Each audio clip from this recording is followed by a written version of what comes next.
કે ભાષાના જે મૂળ ચાર કૌશલ્યો છે કે પહેલા શ્રવણ કરવાનું છે, પછી કથન આવે છે, પછી વાંચન આવે છે અને પછી લેખન આવે છે. એમ પહેલા સાંભળે છે ને. મારું ને તમારું બાળક માં બોલતા પહેલા શીખ્યું છે, લખવાનું આમ કરીને આમ મ ને માં, એ તો બીજા ત્રીજા ધોરણમાં એનો વારો આવે છે. આપણા જેટલા કાઠિયાવાડના ખેડૂતો લંડન કે અમેરિકા શિફ્ટ થયા છે એ અહીં ભણ્યા જ નહોતા સાહેબ.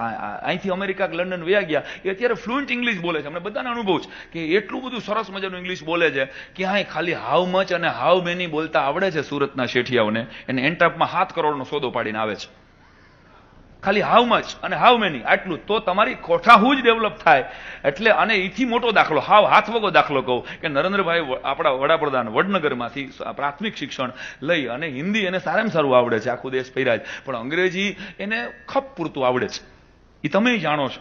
તો ખપ પૂરતું અંગ્રેજી આખો દેશ હાલતો હોય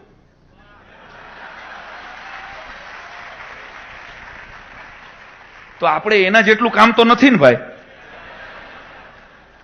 મોદી સાહેબ કરતા વધારે કામ રહેતું હોય તો બેહાડી દો કાલને કાલ તમારે ઇંગ્લિશ મીડિયમ. પણ ખપ પૂરતા અંગ્રેજી એ મારા વાલા આખો દેશ. એ ચીનો હોય બાજુમાં ભેગો રાખે છે કે નહીં એક જણો ચીંકો ચીંકો એ બોલ્યા કરે ને આ હેંપલા કરે. આ તો સાહેબ તમારે અંદર ટેલેન્ટ હશે તો દુનિયા આખી બધી એના ટ્રાન્સલેટરોની ને એની ભેગા રાખવા વાળા માણસોની બધી વ્યવસ્થા કરી નાખશે. કોઠાહુ જ અને કોન્ફિડન્સ એ માત્ર